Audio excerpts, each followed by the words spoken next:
Hey, I'd like to welcome you to another episode of Mission Matters. My name is Adam Torres, and if you'd like to apply to be a guest on the show, just head on over to missionmatters.com and click on Be Our Guest to apply. All right, so today I have Joshua Berwald on the line, and he is the owner over at Quixotic Arts Films. And this episode is part of our AFM series where we bring you the best of those that attended the American film market over in California and Century City. Joshua, welcome to the show. Adam, thank you for having me. Looking forward to connecting with you today. Yeah, so got a lot to talk about today. So I know you have a completed film that you took to AFM. I want to hear about how that went and more, and also get into your work at Quixotic Arts Film. But I guess just to get us kicked off, overall, your experience at AFM, have you been before? Is this the first time? Give me some of the backstory.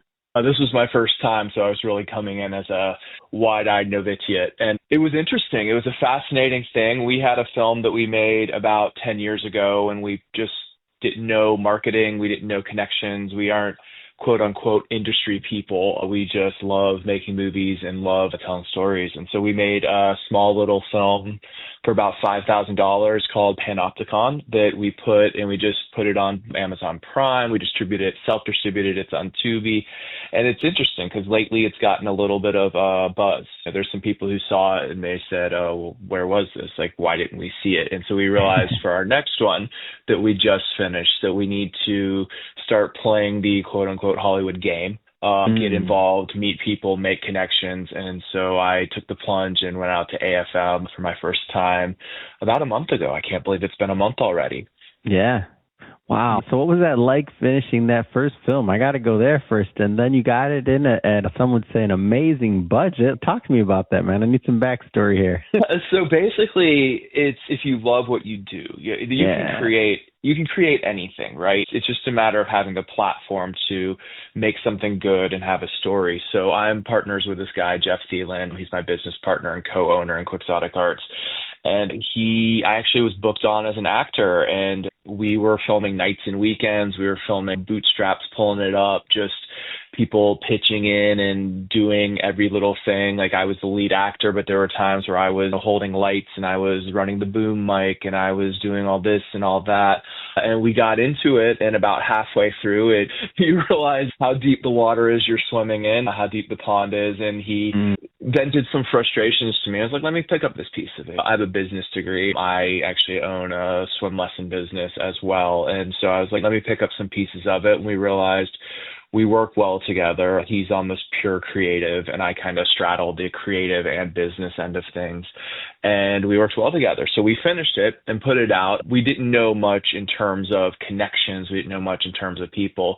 But we have here in Atlanta, there's a good community of people who love to create and love to make stuff. And so we've tapped into that. And so we're able to do it at a pretty significant discount compared to what movies normally go for. It's a great film, I think, in terms of if you look at it from the lens of how we made it and the resources we had to put into it and what we created. I think it's great. It's not going to stack up against The Godfather or something, but it's not much will. I mean, come on there, to be fair. I know, right? You're setting the bar pretty high. But so yeah, we created this and finished it, and then we did the same thing on a little larger scale for this next one. Quite a big difference in terms of our budget and the resources we put it in. For us, still in terms of the Hollywood model, it's pennies to, not even pennies, like you have to do fractional amounts of pennies to the dollar, but we actually have the capacity to create pretty high quality films at a very significant discount. And one of the interesting things being at AFM, they're talking about the need to lean out Hollywood. You have these $100 million tentpole films, which are great, but the part of the problem is everybody decided to jump into $100, $200 million tentpole films, and you have a saturated market. So for those films, you have to make 500, 600, 700 million to recoup your budget versus what people are doing if you're doing $1 to $3 million. If you're in a tax credit state, you can even chop some off of that with the coupons on tax credits. So we actually have the capacity to be very lean, using people locally and cut off a lot of the fixed costs of films and make what I consider to be a pretty high quality product comparatively to other films in our same budget.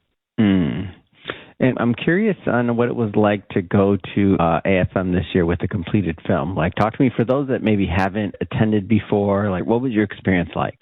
Well, part of it was really interesting because I didn't realize that you set up meetings beforehand, right? So if you're going to AFM, you need to start a month, 2 months out, start researching everybody and go and set up meetings and have things. So I actually went in and was in the interesting situation of just like knocking on doors, beating down doors, and trying to get people to listen. Now, our film is a very light horror film. It's about a haunted house, a pastor who's struggling with his faith, goes back to his hometown to visit his ailing aunt, and they visit his childhood home where he realizes he had certain literal metaphorical ghosts that he has to confront.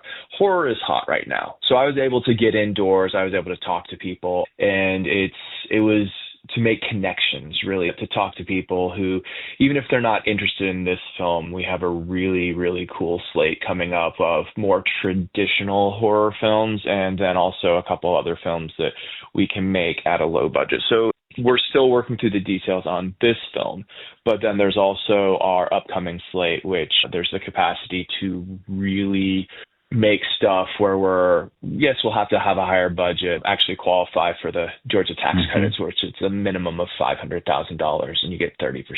But so we have the capacity to scale up, but still use those efficiencies that we have built in to create a high quality product. So for investors, we're seeing to make something that if you make $1 million film at 30%, or we have a really, really cool Southern Gothic horror film that has a Sixth Sense-ish vibe to it, but we can make it for $2 million rather than 10 or 15 million, which to get the return on that is a much, much, much more palatable. Like you can get a return on a $2 million investment after tax credits then much quicker than you can on something that's like 10 to 15 million. Yeah. I want to go back in time a bit here. How'd you get into the business? Like, how'd you get into film? So I like the story, man. Come on. Story. I like when I get a laugh to start out with. You're like, oh, no. Yes. So I graduated with a dual degree in business and biology. I was supposed to go to medical school. I raced triathlons instead. I got an opportunity to race Ironmans on a professional basis. I raced that for about 5 or 6 years, ended up going to India and spending time in an ashram doing meditation and yoga to kind of get out of that crazy type A, like always going mindset. And I think that's really, honestly, I think it's important, like in any industry or even in the world we live in right now, to take time and just be like, all right, I'm going to tend to my needs, get out of this fight or flight, get out of this always pushing yourself, always having to like eke something out of every interaction you're having, try to extract and get into a place where you're like, okay, I'm willing to give. I came back from India and I was deciding to go to graduate school, what to do, and I started taking acting classes. And I remembered I took acting classes as a high schooler. I loved it, but it's not a very practical thing. It's not a very practical profession. A few people make it big and a lot of people struggle. So I was doing that, and then it kind of happened naturally. I started getting involved. I realized I like the production aspect of it. I like the writing. I enjoy helping to craft in terms of editing, learned that I could do it because you don't know. You don't ever know. A lot of people, they just assume they can do it or assume it's great. I'm actually on the other side where I kind of have to do it and be like, oh, okay, I can't actually see how this fits together. I can't see how it gets together. And it's just grown from that organically. I've realized if somebody came, if we're working on getting a film fund made here in Georgia where we can have like a slate of projects and then be like investors and say, all right, we're going to look at this as a long-term thing, not like a single movie, but this sort of stuff. And in terms of thinking, and like I said before, straddling that world between the business side of things, because it is a film business, right? Like you have to make money. We made our first film. It's recouped its budget. It's made a little bit of money. But if we would have taken and made a PR blitz, if we would have taken and done that sort of stuff, there's a market for really unique, weird David Lynchian sci-fi stories that kind of address interesting topics and unique topics, but don't seem, you have to think about them and they're not specific. So there's a market for what we do. So for me, I was able to say, all right, well, I can kind of look at both. I can sit down and put my creative hat on and write some unique, interesting little story and that could become a bigger story. I mean, I went back to India about a year ago and wrote a story about a dad who reconnects to his daughter after the loss of his wife by taking her kind of on a Grateful Dead tour of Taylor Swift shows, right? Oh, wow. And so it's not just horror. Taylor Swift, if anyone knows Taylor Swift, like this would be, I don't know how to get in touch with her, but if anybody can, like, if there's any Swifties out there listening to this and you know, do they're that. everywhere. Like, I'm a Swiftie. I don't care. Are you a Swiftie? I mean, I love her. I love it. I've seen her in concert like 4 times. Let me text her real quick. Let me text her. Yeah, right. I know, right? Let me shoot her but quick. I'm telling you. Text. You didn't know Mission Matters had power like that? No. Here's the thing about Taylor Swift, Adam. Okay, because I was always on the outside, right? Like, I was always like, oh, Taylor Swift. Like, yeah, she writes a catchy flick. I deep dove into this because, you know, you have to. Like, I'm writing this story, and I just had it. I was sitting in a temple in silence for about a half day, and this story just started playing in my head. So I deep dove into it, and she is fascinating. Like, her stuff, I'm not the target audience for her music, but she writes, she makes it, like her shows, she dances and puts it on for 3.5 hours. She is absolutely fascinating. A performer. If you didn't even know anything about the music and you just watch somebody doing something like that, you got to be in awe a little bit. Like, it's just a performer. I can't put on a dang 3-hour show. I barely do a 20-minute podcast interview. We're just talking. We're not even dancing and moving along with it, Adam.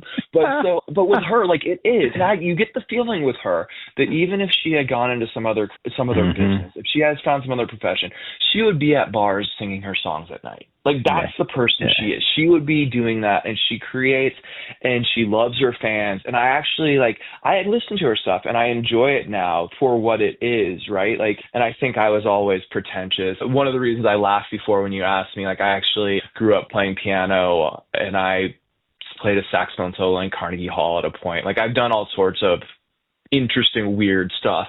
But so I can appreciate her music, and I can appreciate what she does in it now that you've done a deep dive. And it's easy to just dismiss her as this pop person. But the more I read, the more I was like, this is something that, once again, Swifties, if anyone knows anyone, I would love to work with. And it's a fascinating story. It's like they met. He's a veteran. He had PTSD. He paints to cope with his PTSD. And after his wife dies, he takes his daughter to a concert.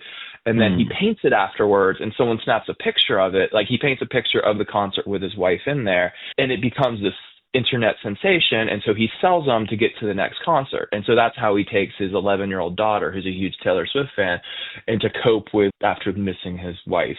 So, the trauma of his wife suddenly dying. So all that being said, it's kind of, I went on a tangent there, but like, I realized I have all these stories to tell, and like all these things, everyone thinks their stuff's unique, but I think that we went to AFM and people have one story or 3 stories, and I'm like, if we can get to the right people, that we have, between me and Jeff, we have 20 years worth of movies before we'd even have to find something new.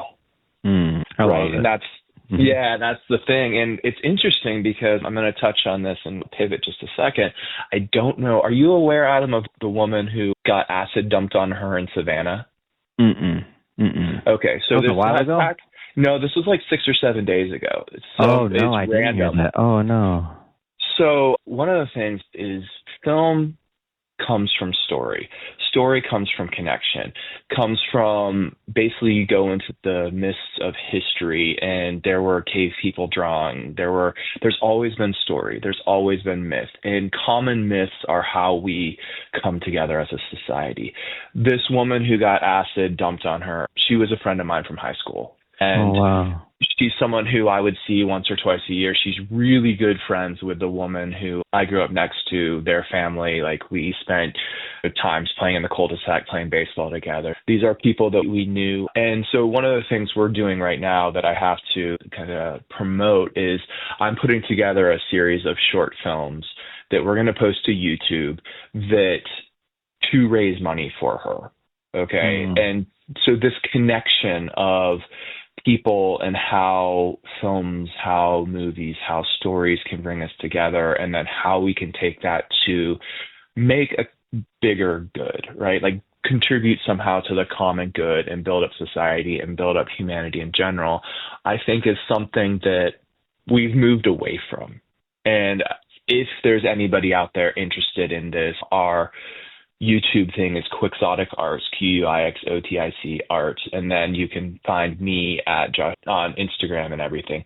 But when you're talking about film, you're talking about movies, you're talking about anything, having a little bit of a higher purpose to, okay, yes, we're going to make this. Yes, we like to tell things. Yes, we like to do this, create stories, create film, create something awesome. But also figuring out how to contribute in a meaningful sense to the world, how to grow our community, I think is a very important part of it.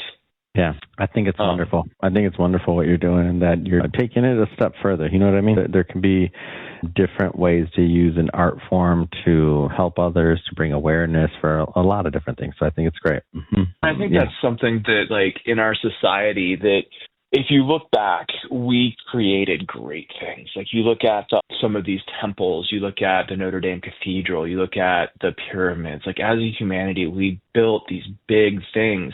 And so figuring out some way to contribute to, in some way, make something bigger rather than having everything be like the marketplace, have everything be about money, I think is an area that is desperately, desperately needed right now. It's great. This is kind of what you're doing in your stuff. Sorry to interrupt you. This is one of the things I read. I was like, it's what you're doing in this podcast. Yeah, no, this is great. Well, let's see. So I'll tell you, I want to use a little bit of the time we have left here. How do people follow up with you? How do they see your films? How do they connect with you on social media? So we have Panopticon is on Tubi, it's on Amazon Prime, it's on a few of these streamers. Our next one, we're going through the pieces of distribution. So keep your ears tuned, keep your radio dial tuned into that. I'm on social media. I'm on Instagram and Twitter. I'm about to, when we're doing this promotion for this series of short films with this poor woman who got attacked, I'm going to be doing a little bit of a social media blitz, so I would probably hop on TikTok and do all that sort of stuff. And then our website, quixoticarts.com, is a place where you can also keep up with what we're doing. That's great. Well, Joshua, there's been a lot of fun having you on the show today. That being said, well, for everybody listening, just so you know, we're definitely going to put some of those links in the show notes so you can just head right on over and connect with Josh. And that being said, for everybody listening, if this is your first time with Mission Matters and you haven't done it yet, hit that subscribe or follow button. This is a daily show. Each and every day we're bringing you new content. You're right. You heard daily. So we have plenty of new interviews lined up and we don't want you to miss a thing. So hit that subscribe or follow button. And Joshua, I'm looking forward to releasing this, man, and getting the word out about your work and also about your cause. So thank you for coming on. Adam, it's been such a pleasure.